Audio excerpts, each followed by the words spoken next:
Hi students, இன்னைக்கு நம்ம பார்க்க போகிற rearrangement reaction Somlet-Hausser rearrangement. இதுவும் ரொம்ப சிம்பிள் rearrangement reaction தான், intramolecular rearrangement. இங்கே quaternary ammonium hydroxide வந்து நம்ம ஒரு பேஸ் அப்புறமா ஆட் பண்ணி ஹீட் பண்ணோன்னா rearrange tertiary amine வந்து கிடைக்கும்.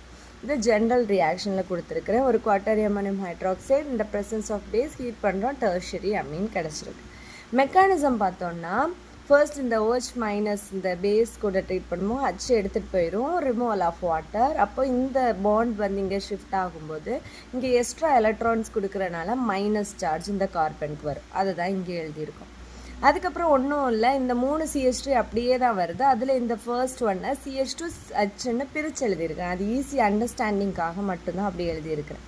அப்போ நெக்ஸ்ட் ஸ்டெப்பில் என்ன ஆகும், இது மைனஸ் எக்ஸ்ட்ரா எலக்ட்ரான்ஸ் இருக்கிறனால இது இங்கே கொடுக்கும். அப்போ இந்த H இது எடுத்துக்கும்.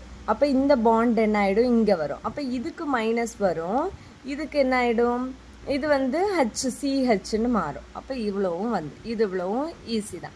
அதுக்கப்புறம் நல்லா கவனிக்கணும், இது என்ன ஆகிடும், இங்கே எக்ஸ்ட்ரா இருக்கிறனால இது என்ன பண்ணும், இது இங்கே கொடுக்கும். அப்போ எங்கேயாவது கொடுக்கணும்ல, அப்போ இது இங்கே கொடுக்கும். அப்போ இந்த பாண்ட் இங்கே வெளியே ஷிஃப்ட் ஆகும்.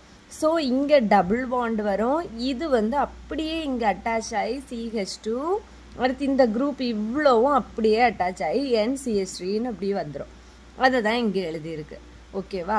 அதுக்கப்புறமா என்ன நடக்கும்னா, எல்லாம் இது கார்னரில் நமக்கு ஒரு H இருக்கும்ல, நார்மலாக இந்த இதில் எல்லாம் H இருக்கும்ல, அந்த Hல இருந்து ஒரு H என்ன செய்யுது, இந்த டபுள் பாண்ட் வந்து இங்கே ஷிஃப்ட் ஆகும்போது இந்த H எடுத்துக்கும். அப்போ இது இங்கே வந்துடும். அப்போது இங்கே இருக்கிற பாண்ட் இங்கே ஷிஃப்ட் ஆகி உள்ளே ஒரு டபுள் பாண்ட் வரும். அப்போது இங்கே என்ன ஆகிடு, உள்ள டபுள் பாண்ட் வந்து இது CH2, ஏன்னா கார்பன் வேலன்சி 4ல் இப்போ 2 பாண்ட் இருக்குது CH2, ஏன்னா இங்கே ஒரு H வந்துருச்சு.